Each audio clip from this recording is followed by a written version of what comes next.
Akulmach, and in our literary section today we will be discussing about the Renaissance and the literary work which is being created during Renaissance period. And to discuss this topic, we are joined by Dr. G. Revati. So without wasting any further moment, I would like to invite Dr. Revati and discuss about the initiation, the beginning, and the literary work during Renaissance period.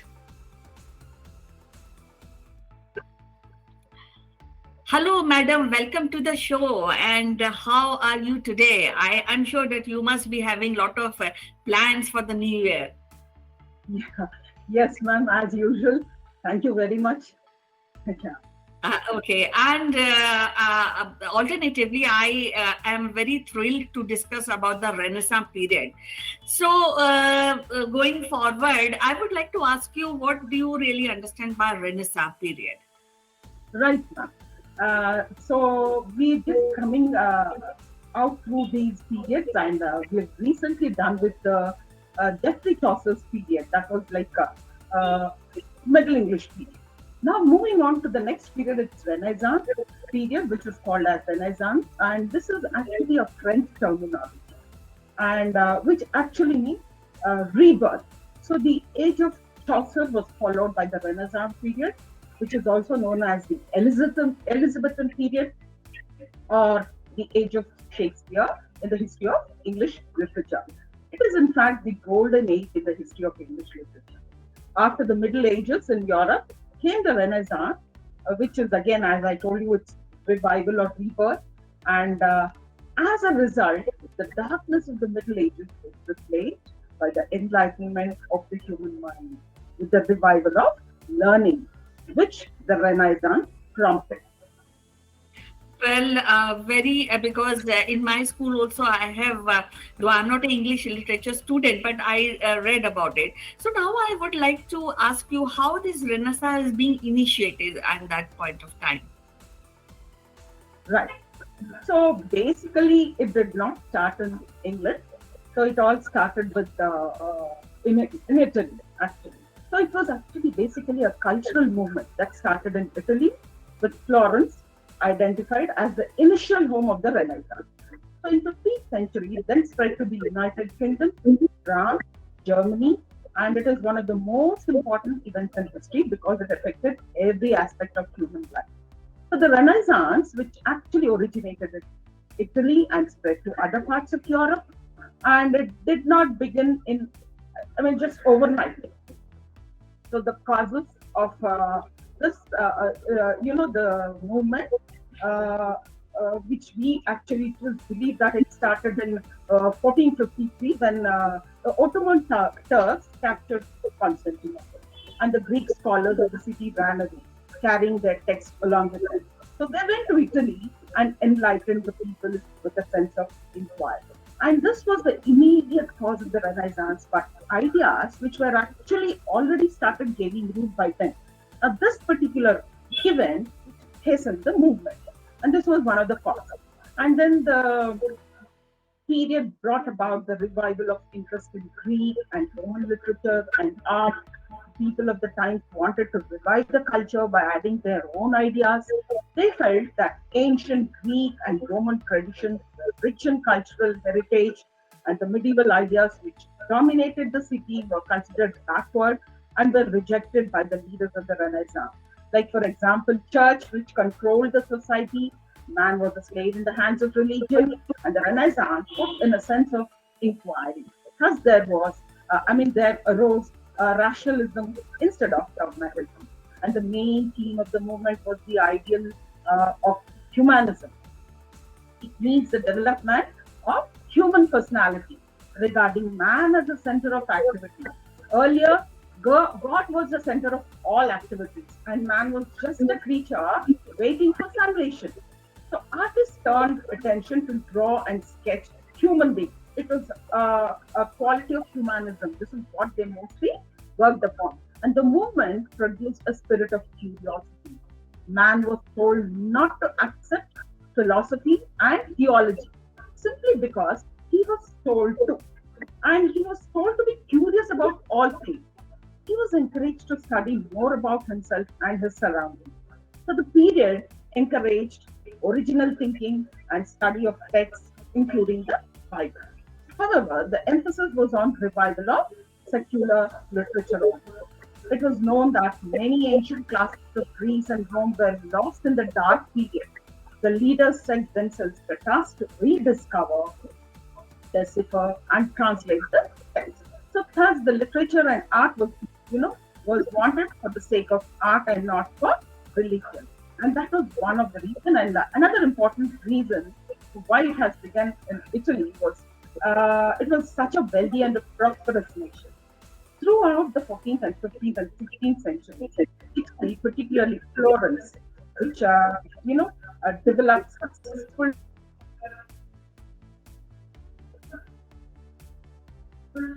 trade deals with much Asia and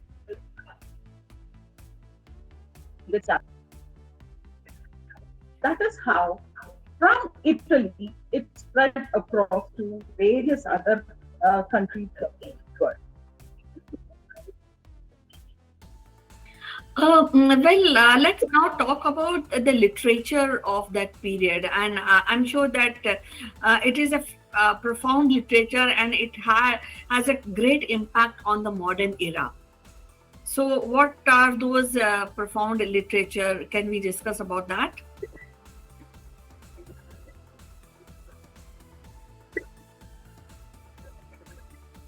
Yes. So as I was saying that there is a profound literature which had an impact on the modern era. So can we discuss about those literature of Renaissance period?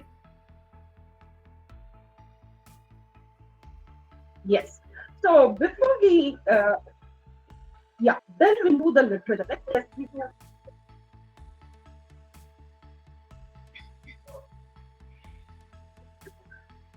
So the main of the Renaissance which focus on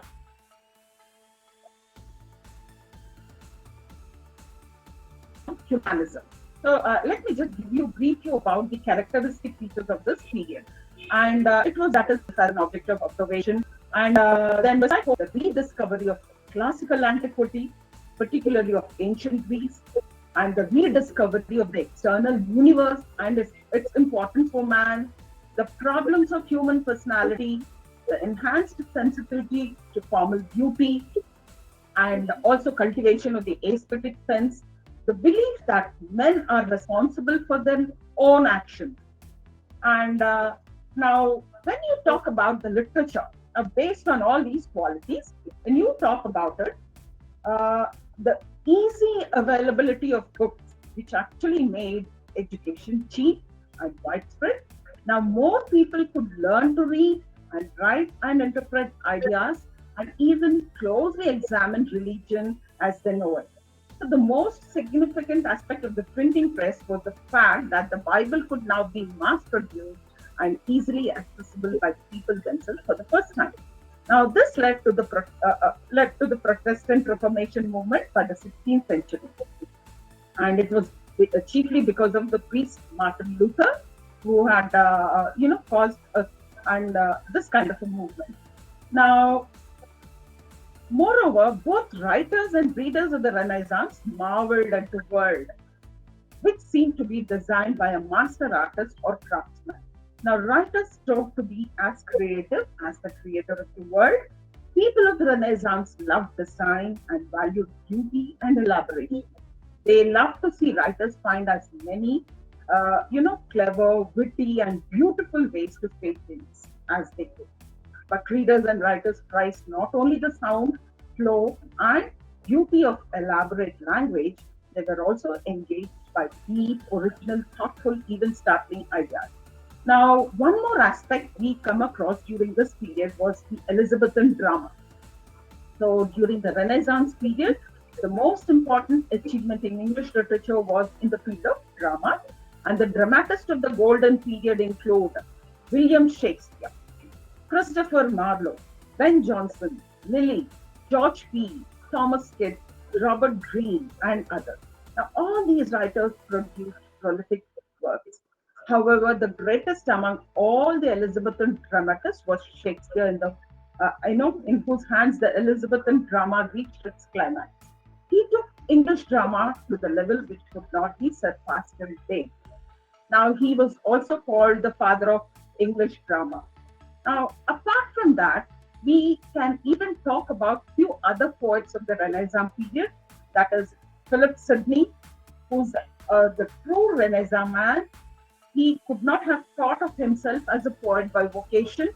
He was one of Queen Elizabeth's favorite courtiers. He was a horseman, fond of horses. He was an ambassador and a soldier who died at the age of 31 in the Battle of Utrecht, fighting for the Protestant cause in the Netherlands against the Catholic Spanish. Basically, he was a soldier, and he wrote primarily to amuse his sister, Mary, the Countess of Pembroke, who worked with him on some of his projects, like the translation of the Psalms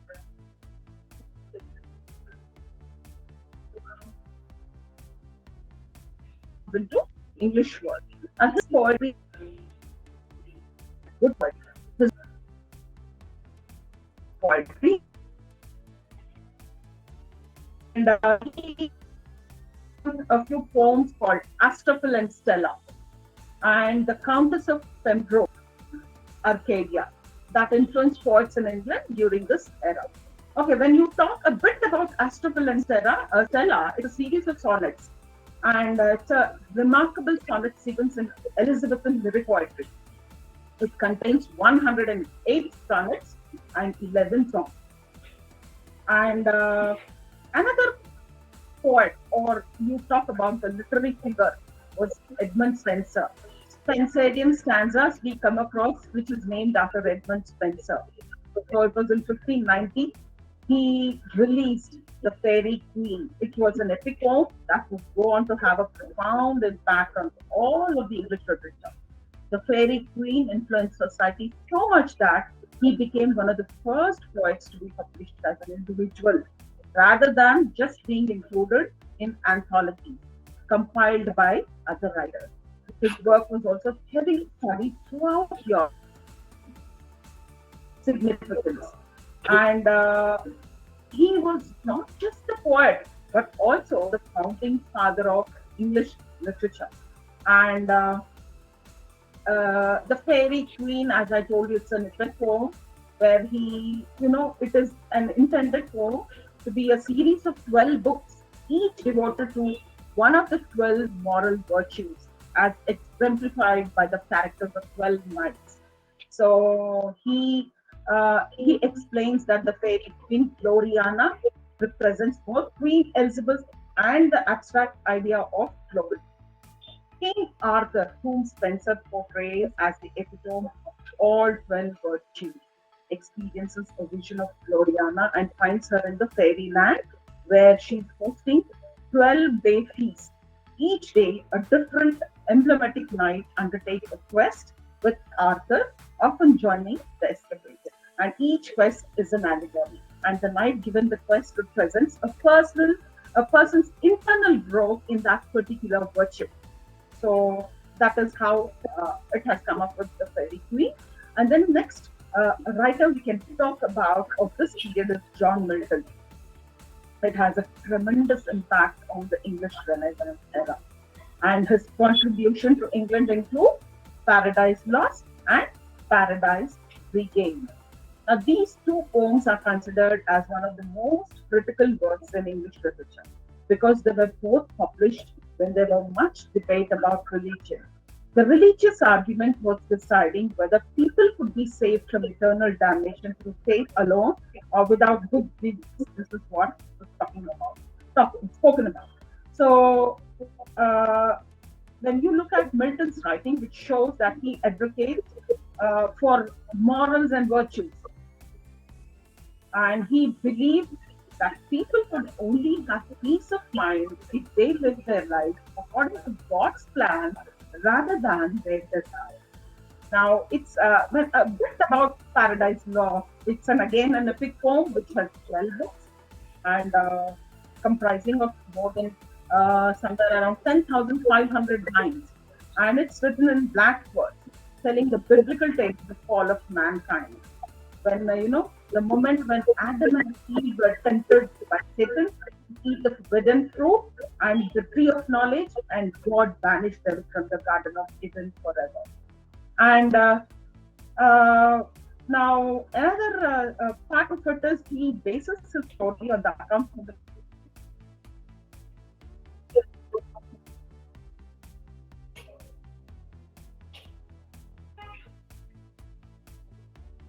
fallen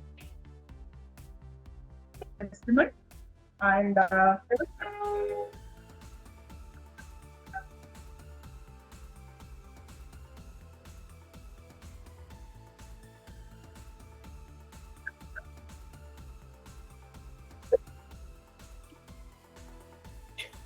strength,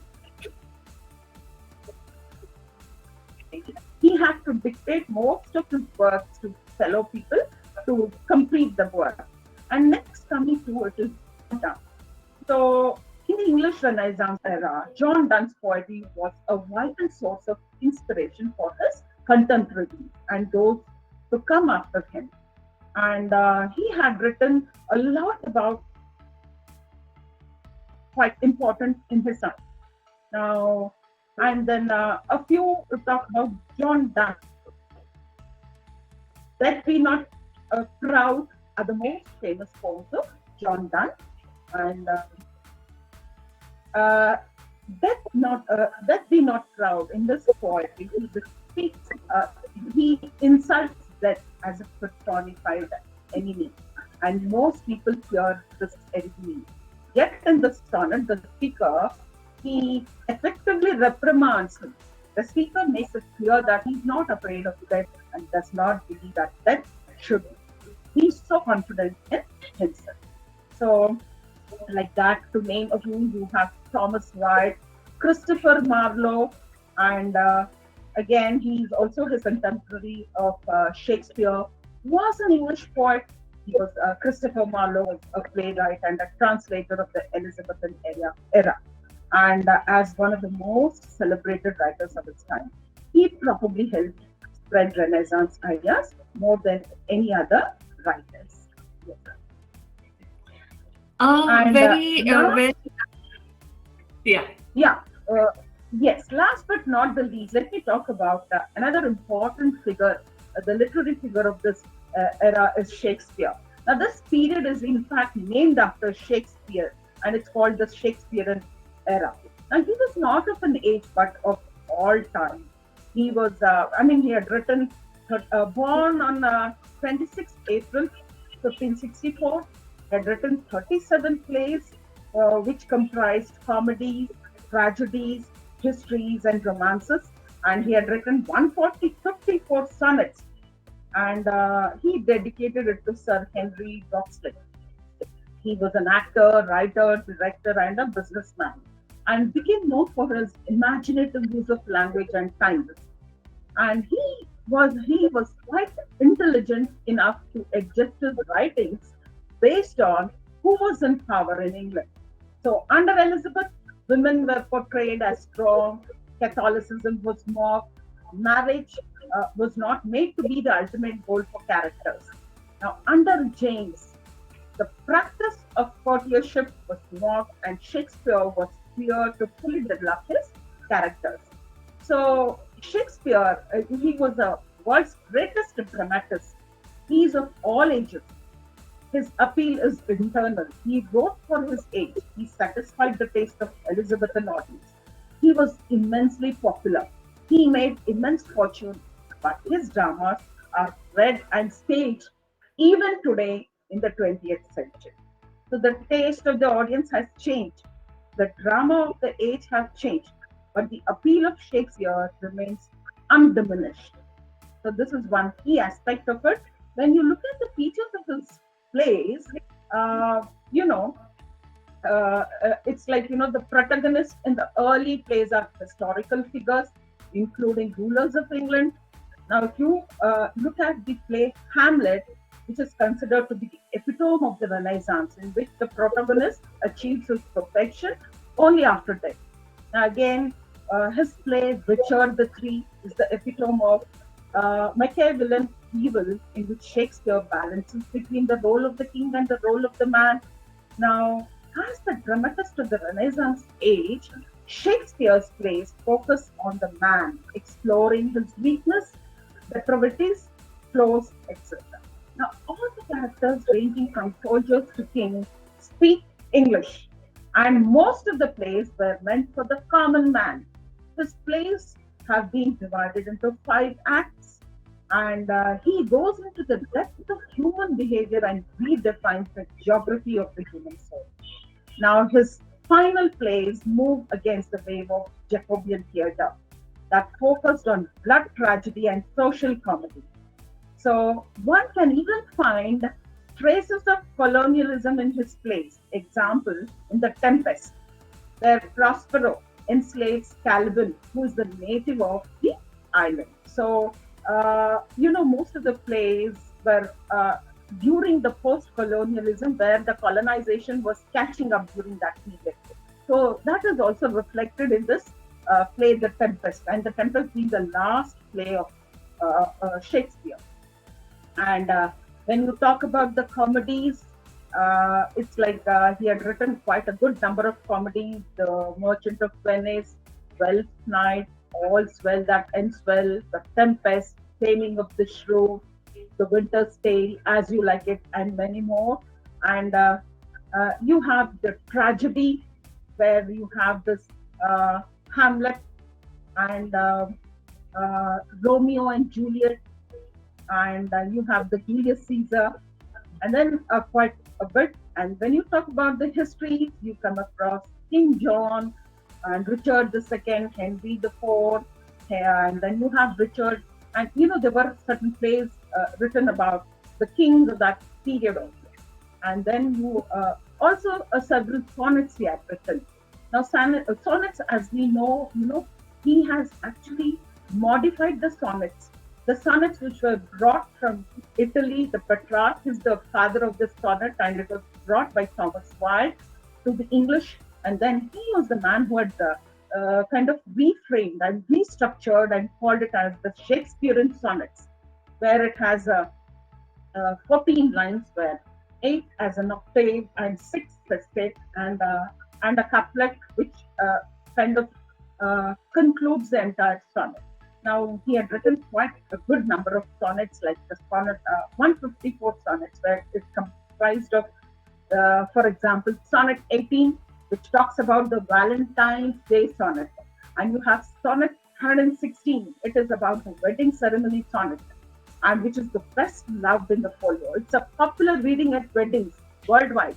And the first line indicates, that is, let me not to the marriage of true minds. It's a kind of a celebratory nod to love and marriage. So, and really very interesting.